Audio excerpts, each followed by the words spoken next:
Welcome back everyone to another potential realized athletic enterprise video. What I have for you all today is an at-home ab and core exercise video. I noticed quite a few people were mentioning or asking for in the comment section of the first few videos an ab and core routine to go over at home. So I put together 5 very basic movements for you. There are not going to be any workarounds for these movements. Give yourself some time to practice the movement, to get familiar with it. But there's not going to be any workarounds. These are very basic movements. So if you guys like the information, if this helps, make sure you hit that like button. Don't forget to subscribe to the channel. That way you don't miss out on any information that will help you reach your potential. Let's go ahead and get started with our abs and our core. Okay everyone, the first movement we're going to cover is called a shoulder touch plank. Now for this exercise, you're going to start in your push-up position. So we're going to have our hands underneath our shoulders and both feet on the floor. Now this is an anti-rotation and stability exercise. What I'm going to do is I'm going to reach my left hand and touch my right shoulder, right hand and left shoulder.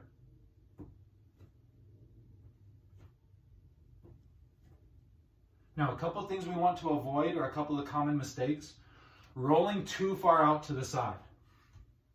We want to try to keep our hips as level as possible, about right here, and try to stop that rotation as much as you can. Another common mistake is the butt too high up in the air. Make sure you keep the butt nice and low. And also a common mistake that I see is very quick touches. Give yourself a moment to stabilize at the top of the movement. Those are going to be our shoulder touch planks. All right, the second movement that we have are going to be lying leg raises. We're going to do this on our back, and I also have a little towel here just to rest my head on. You don't want to be cranking your neck during this movement. So we're going to lay on our back. Go ahead and support your head and your neck. We're going to make a diamond with our hands, and we're going to place that diamond directly under our tailbone. Okay? Now what I'm going to do from this position is I'm going to straighten my legs out and point my toes. I don't want my legs or feet touching the ground, slightly hovering off the ground. Keeping my back flat on the ground, I'll raise my legs and then lower them right before they get to the ground. I'll raise them again.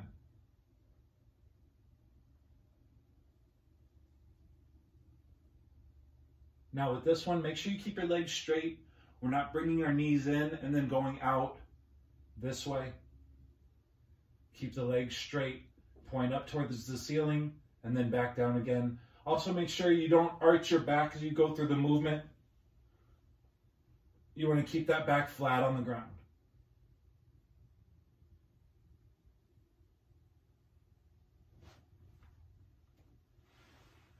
Those are going to be our lying leg raises.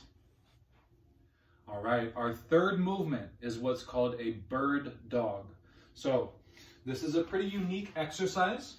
You're going to start with your hands directly under your shoulders, okay? And you want your knees directly under your hips. So I don't want to be splayed out in this position, and I don't want my knees too far under me, okay? I should have a straight line going from my hips down to the ground, and also another straight line from my shoulder down to the ground. Now, this is a movement of opposites. So I'm going to take my left hand and raise it forward in front of me, and I'm going to kick my right leg out behind me. This is the pose, and I'll hold this for a certain amount of time. It can be 20 seconds, 30 seconds, 45 seconds. This is a stability and anti-rotational movement. And then once I hit my prescribed time, I'll switch sides. So right arm up, left leg back, and I'll hold that movement. Okay, a couple of mistakes we want to avoid is being lazy with our reach. So just leg up and arm up, just kind of holding the position. Really stretch forward and really kick that leg back. Now, this is where we kind of walk into our second problem. The second common issue is overdoing that. We don't want to excessively arch or go up with our limbs. We want to find that nice straight line, point forward and reach back. That's going to be our bird dog. Okay, for movement number 4, we have what I like to call ceiling touches. And for me, this is a substitution for the normal crunch or sit-up, okay? So this is also going to be a movement that's done while lying on your back. So again, I have my towel here to support my head and neck. I'm going to keep my feet flat on the ground here, okay? And I'm going to reach my arms in a straight line. Now, from this position, I'm simply going to reach and follow that straight line up to the ceiling, hold, and then come back down again.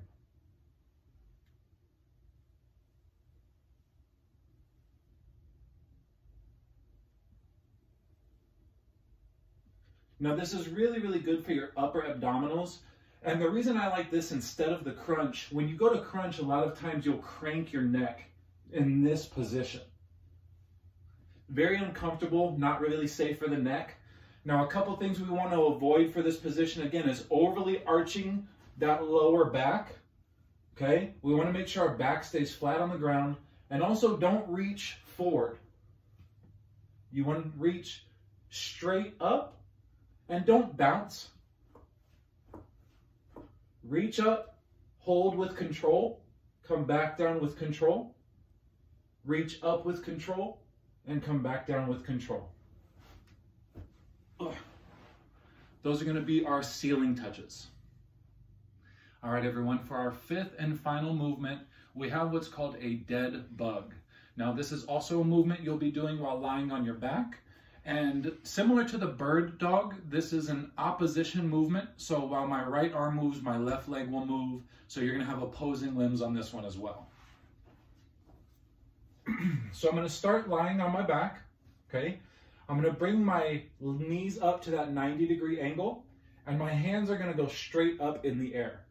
Now, similar to the bird dog, I'm going to have my opposing limbs move. So I'm going to allow my left leg to straighten out, and I'm going to bring my right arm up overhead, hold while the core is tight, reset, and then go for the other side. And then you'll alternate.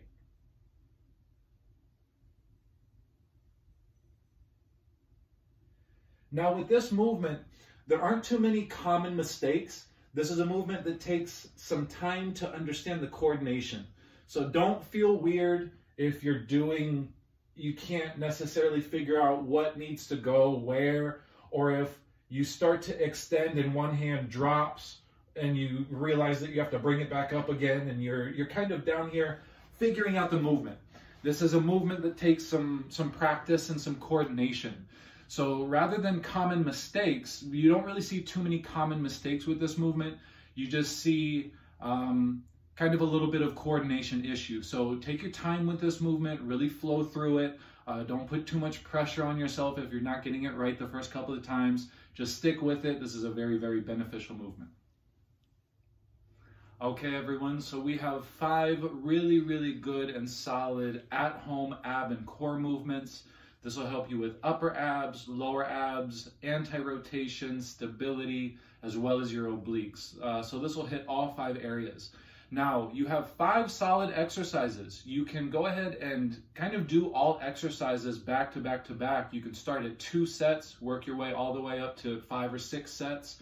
And if you do all 5 exercises, you actually have quite a nifty little at-home ab and core routine. So run through this. Let me know how it works out in the comment section below. If you have any questions, per usual, feel free to drop that as well in the comment section. Don't forget to subscribe to the channel. That way you don't miss out on any information that will help you reach your potential. Much more content coming for you guys soon. Thank you so much.